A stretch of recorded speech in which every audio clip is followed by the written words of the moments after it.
Hello guys and welcome to my channel. Friends, आज मैं आपके लिए school love story my strange hero की एपिसोड नंबर 6 की हिंदी एक्सप्लेनेशन कर रही हूँ। अगर आपने इस सीरीज़ की पिछली वीडियोस को नहीं देखा तो उसका लिंक आपको डिस्क्रिप्शन बॉक्स और कमेंट सेक्शन में मिल जाएगा। तो फ्रेंड्स, लास्ट एपिसोड में हमने देखा था कि जब बॉक्सू के एक वार को ब्लॉक करते हुए सेहू को थोड़ी चोट लग जाती है। इतने में ऊपर से सन जियांग भी आ जाती है और वो आकर बॉक्सू को डांटती है और सेहू को डिस्पेंसरी लेकर जाने लगती है। तो बॉक्सू उससे इस बात से बहुत हर्ट होता है और सन जियांग से कहता है कि तुम 9 साल पहले जैसी थी, आप भी बिल्कुल वैसी ही हो। तुमने मुझसे पूछा तक नहीं कि आखिर हुआ क्या है। तुम्हें नजर नहीं आ रहा कि मैं भी तो हर्ट हुआ हूँ। आगे से सोन जियांग कहती है कि तुम पहले ही पनिशमेंट में हो, मजीद मुश्किलात में पड़ने की कोई ज़रूरत नहीं। फिर सेहू सोन जियांग का हाथ पकड़कर उसे वहाँ से लेकर चला जाता है। फिर हमें फ्लैशबैक में दिखाते हैं कि बॉक्सू काफ़ी परेशान था और 2 गर्ल्स से पूछ रहा था कि उन्हें ये बात किसने बताई है कि सोन जियांग एक पुअर सी लड़की है। ये बात पूरे स्कूल में कैसे फैली है। तो उनमें से एक लड़की बॉक्सू को बताती है कि उन्हें ये बात सेहू ने बताई है और वो बॉक्सू को ये भी बताती है कि हमने एक दफ़ा सन जियांग से पूछा था कि क्या तुम सेहू को लाइक करती हो, तो उसने कहा था कि नहीं।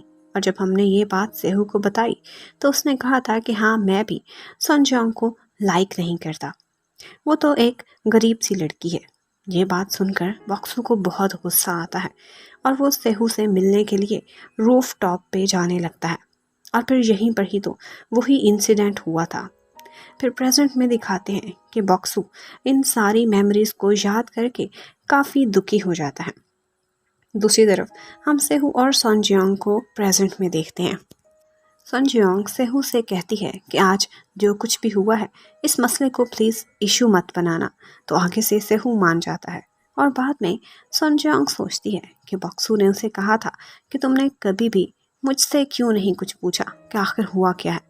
यहीं पर ही वो फिर से अपनी पुरानी यादों में चली जाती है और हमें दिखाते हैं कि उस दिन जब सन जियांग खुश होकर स्कूल आई थी तो आगे से उसे बहुत से लोगों ने क्रिटिसाइज किया था कि तुम एक पुअर सी लड़की हो और इसी वजह से बॉक्सू तुम पर रहम खाकर तुम्हारे आगे पीछे घूमता है। इन सब बातों से सन जियांग बहुत ज़्यादा हर्ट हुई थी और वो सोचती है कि बॉक्सू ऐसा नहीं कर सकता।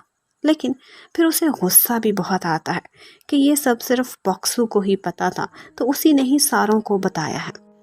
और फिर स्टेयर्स पर जाते हुए वो सेहू की सिर्फ इतनी सी ही बात सुनती है कि सेव मी बॉक्सू, और इसी बात पर ही वो गलत मतलब निकाल लेती है। वो पहले ही बॉक्सू के बारे में नेगेटिव सोच रही थी, तो उसको ऐसा लगता है कि जैसे बॉक्सू ने ही सेहू को धक्का दिया होगा। फिर जब वो रूफ टॉप पर पहुंचती है तो तब सेहू छत से नीचे गिर रहा था। फिर पुलिस के पूछने पर वो बॉक्सू के खिलाफ ही स्टेटमेंट देती है। बॉक्सू को जब पुलिस पकड़ कर लेकर जा रही थी तो वो सन जियांग से बहुत ही पुरउम्मीद होकर कहता है कि क्या तुम्हें भी मुझ पर ट्रस्ट नहीं है? तुमने इन लोगों को झूठ क्यों बोला है? तुम्हें पता है मैं ऐसा कुछ नहीं कर सकता। लेकिन सन जियांग उसे कोई जवाब नहीं देती और खाली नजरों से बस उसे जाता हुआ देखती रहती है और बहुत रोती है। फिर एक स्टूडेंट के बुलाने पर सन जियांग अपनी यादों में से वापस आ जाती है और वो देखती है कि जिस स्टूडेंट की रात को बॉक्सू और उसने मिलकर हेल्प की थी, वो स्टूडेंट फिर से स्कूल आ गया है और वो उसे वापस आता देखकर बहुत खुश होती है। फिर बाद में ऑफिस में बैठकर सन जियांग अपने उसी स्टूडेंट के टेस्ट्स देखती है तो वो हैरान होती है कि उसने सारे के सारे टेस्ट्स में 0 मार्क्स लिए हैं। वो ये देखकर काफ़ी परेशान होती है और उस स्टूडेंट के लिए फ़िक्रमंद हो जाती है।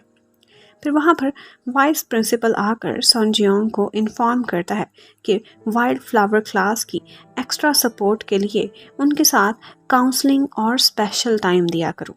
उससे पहले कि सन जियांग काउंसलिंग के बारे में सोचती, उसे म्योंग हो की कॉल आती है, वही जिसने उसे रिश्वत के पैसे लिए थे। फिर वो उसे वो पैसे लौटाने के लिए एक सबवे स्टेशन पर बुलाता है। जब वो वहाँ पर जल्दी जल्दी में जाती है तो उसे वहाँ पर टेक्स्ट आता है, एक पार्क में बुलाया जाता है। फिर वो उसकी इस हरकत से बहुत तंग तो आती है, लेकिन इधर उधर दौड़ती रहती है।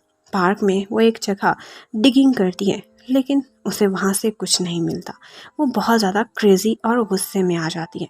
फिर उसे एक और मैसेज मिलता है कि वो ट्रैश बिन में जाकर ढूंढे, तो वहाँ पर उसे उसके पैसे आखिरकार मिल ही जाते हैं और वो अपने पैसे वापस पाकर बहुत खुश होती है।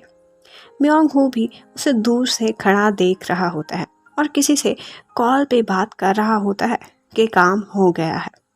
रात को बॉक्सू एक जगह पर डिलीवरी करने जा रहा होता है, तो रास्ते में वो म्योंग हू को देखता है और फिर वो उसे एक कार में बैठे भी देखता है और उस कार में कोई और नहीं बल्कि सेहू होता है। वो ये देखकर काफ़ी शॉक्ड होता है, लेकिन फिर वहीं खड़ा रहता है और थोड़ी देर बाद बॉक्सू म्योंग हू को अकेला देखता है तो उसके पास जाता है। म्योंग हू उसे अचानक से यूं देखकर सरप्राइज्ड हो जाता है और घबरा सा जाता है। फिर घबराहट में वो बॉक्सू को बताता है कि उससे सोनजियोंग की मनी उसने सारी वापस कर दी है। ये सुनकर तो बॉक्सू हक्का बक्का रह जाता है और सोचता है कि वो रकम यकीनन सेहू ने ही से दी होगी। इससे पहले कि बॉक्सू उससे कोई क्वेश्चन करता, म्योंग हू वहाँ से भाग जाता है और बाद में बॉक्सू अपने एक फ्रेंड से मिलता है और उससे पूछता है कि अगर एक लड़का किसी लड़की को बहुत सारे पैसे दे तो इसका क्या मतलब होगा। तो उसका फ्रेंड उसे कहता है कि लव के बिना तो कोई भी ऐसा नहीं कर सकता, वो यकीनन एक ट्रू लवर ही होगा। बॉक्सू ये सुनकर बहुत जेलस फील करता है। अगले दिन बॉक्सू फिर से स्पाई बनकर सेहू के ऑफिस जाने लगता है। वो उसके दरवाजे के सामने खड़ा होता है तो अचानक से ही सेहू अपने ऑफिस का दरवाज़ा खोल देता है और उससे पूछता है कि तुम यहाँ क्या करने आए हो। और फिर वो उसे अपने ऑफिस में बुला लेता है और पूछता है कि सही सही सच सच बताओ, तुम यहाँ क्या करने आए थे। बॉक्सू सीरियस होकर उससे पूछता है कि क्या वाकई में तुमने ही सोनजियोंग को उसके सारे पैसे वापस दिलाए हैं। तो सेहू बिना ही किसी घबराहट के हाँ में जवाब दे देता है। असल में सेहू इस बात को लेकर इतनी केयर इसीलिए नहीं कर रहा था क्योंकि उसे यकीन था कि सोनजियोंग उसकी कोई बात सुनेगी ही नहीं। और सेहू बॉक्सू को इनकरेज करता है कि वो चाहे तो ये बात जाकर सोनजियोंग को बता दे, देखते हैं कि वो तुम्हारा बिलीव करती भी है कि नहीं। आगे से बॉक्सू उसे क्रेजी बास्टर्ड कहकर वहाँ से चला जाता है। ये सुनकर सेहू मुस्कुराकर उसे कहता है कि ये कॉम्प्लीमेंट देने के लिए तुम्हारा थैंक्स। फिर बॉक्सू उसके ऑफिस के बाहर आ जाता है। ऑफिस के बाहर बॉक्सू की मुलाकात टीचर पार्क से होती है। वो दोनों कहीं बाहर जाकर बात करते हैं और बॉक्सू इस बात पर काफ़ी ज़्यादा हैरान होता है कि आखिर सोनजियोंग मुझ पे बिलीव आखिर क्यों नहीं करती। और वो खुद से कहता है कि क्या वो अभी भी सोनजियोंग मुझे लाइक करती भी है कि नहीं। आगे से टीचर पार्क उसे ऐसे सोचता देखकर एक स्माइल करता है और सोचता है कि सोनजियोंग और बॉक्सू को एक दूसरे से बात करने की और क्लैरिफिकेशन की ज़रूरत है। फिर बाद में सोनजियोंग वाइल्ड फ्लावर क्लास की काउंसलिंग करती है और उसकी सारी होप्स उस वक़्त डैमिनिश हो जाती हैं कि जब उसकी क्लास के ना तो कोई अच्छे ड्रीम्स थे और ना ही कोई ख़ास स्किल्स। इवन के एक स्टूडेंट उसे अपना ये ड्रीम बताता है कि वो बहुत ज़्यादा पैसे कमाना चाहता है और वो भी सिर्फ इसलिए कि अपनी सर्जरी करवा सके। ये बात सुनकर तो सोनजियोंग का फेस देखने वाला होता है और वो इन सब के लास्ट में बॉक्सू को बुलाती है। जब बॉक्सू अपना ड्रीम उसे बताता है तो वो काफ़ी सीरियस मूड में होता है और जब वो उसके ड्रीम के बारे में पूछती है तो वो कहता है कि मैं इन सब के बारे में अभी सीरियस नहीं हूँ। और वो ये इंसिस्ट करता है कि अगर मैं इस स्कूल से अगर एक्सपेल कर दिया जाए तो मेरे सारे ड्रीम्स ख़त्म हो जाएंगे। यहीं पर ही सोनजियोंग याद करती है कि रूफ टॉप इंसिडेंट के बाद बॉक्सू को लेकर स्कूल में बहुत से स्टूडेंट्स की फाइट भी हुई थी।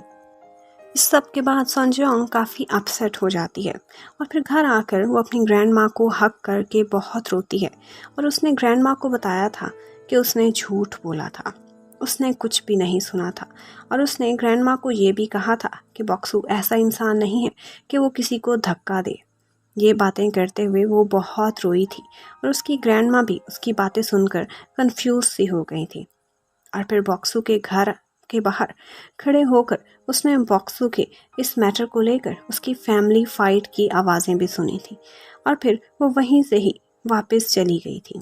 फिर हमें प्रेजेंट में सनजियोंग को दिखाते हैं कि वो बॉक्सू की तरफ देख रही होती है और बॉक्सू उससे पूछ रहा होता है कि आखिर तुमने मेरा बिलीव क्यों नहीं किया था। सनजियोंग को उसकी आंखों में क्लियरली सिंसेरिटी दिख रही थी और वो कहती है कि मैं अब पास्ट के बारे में मज़ीद बात नहीं करना चाहती। ऑफिस से जाते हुए बॉक्सू कहता है कि बस पास्ट में वही स्टक था। ऑफिस से बाहर आकर वो सोचता है और याद करता है कि उसका ड्रीम था और उसने ये ड्रीम सनजियोंग को भी बताया था और वो ड्रीम ये था कि वो उसका बॉयफ्रेंड बनना चाहता है। अगले दिन बॉक्सू स्कूल नहीं जाता बल्कि वो अपने एक फ्रेंड के पास चला जाता है और उसके फ्रेंड के हाथ में रेजिग्नेशन फॉर्म होता है। बॉक्सू के स्कूल ना आने पर सनजियोंग फ्रस्ट्रेटेड होकर खुद को रेस्ट करने के लिए अपने फेवरेट स्टोर पर आती है। वहाँ पर वो सेहू को देखकर काफ़ी सरप्राइज्ड होती है और वो उसे अपने साथ खाना खाने की ऑफ़र करता है। फिर खाने के दौरान सेहू उसे अपने साथ 3 टाइम्स और भी मील करने के लिए कहता है और वो भी किसी और रिश्ते से नहीं बल्कि एम्प्लॉई और बॉस के रिश्ते से। वो तंज करके ये कह रहा था और सनजियोंग ये सुनकर खाना छोड़कर बड़ी मुश्किल से अपने फेस पर स्माइल लाती है। बॉक्सू अपने फैमिली रेस्टोरेंट पर टीचर पार्क को देखता है। वो वहाँ खाना खाने आता है तो बॉक्सू काफ़ी सरप्राइज्ड होता है कि उन्होंने मुझसे आज छुट्टी करने का नहीं पूछा। खाने के बाद टीचर पार्क वहाँ से ये कहकर चला जाता है कि मैं तुम्हें देखने आया था कि तुम ठीक ठाक हो ना। फिर अगले दिन सनजियोंग बॉक्सू के डेस्क पर बैग पड़ा देखकर स्माइल करती है, लेकिन फिर उसकी स्माइल तब फीकी पड़ जाती है जब उसे पता चलता है कि ये तो किसी और स्टूडेंट का बैग यहाँ पड़ा था। बॉक्सू की एक और छुट्टी पर उसके क्लासमेट्स भी परेशान होते हैं। फिर सनजियोंग बॉक्सू को कॉल करती है तो आगे से उसकी कॉल मिंजी पिक करती है और उसे कहती है कि आइंदा मेरे बॉयफ्रेंड को कॉल करने की ज़रूरत नहीं, और उसकी ये बातें बॉक्सू पीछे खड़ा सुन लेता है। मिंजी उससे अपोलोजाइज करती है तो वो सिर्फ इट्स ओके कहकर वहाँ से चला जाता है। बाद में सनजियोंग सेहू को वाइल्ड फ्लावर क्लास की काउंसलिंग रिपोर्ट देने जाती है तो वो उसे अपने स्कूल के एम्प्टी किचन में खाना खिलाने के लिए ले जाता है। यहाँ पर वो अपना लव उसको कन्फेस करता है और उसको अपने साथ रहने के लिए कहता है। इन सब बातों के दौरान सनजियोंग को तो सिर्फ और सिर्फ बॉक्सू के बारे में ही ख्याल आते रहते हैं और फिर वो एकदम से एक्सक्यूज़ करके वहाँ से जल्दी में चली जाती है। सेहू हैरान बस उसे जाता देखता रहता है। फिर बाद में रात को सनजियोंग बॉक्सू से मिलती है तो बॉक्सू उसे देखकर काफ़ी सरप्राइज्ड होता है। फिर सनजियोंग रोती है और बॉक्सू से पूछती है कि उसके ड्रीम को ढूंढना और उसके गेट को कलर करना क्या ये सिर्फ तुम मुझ पर रहम खाने के लिए किया करते थे। बॉक्सू से कहता है कि उसने ये सब सिर्फ इसलिए किया था क्योंकि वो उसे लाइक करता था, बस और कुछ भी नहीं। और वो ये भी पूछती है कि क्या उस दिन तुमने सेहू को पुश किया था या नहीं।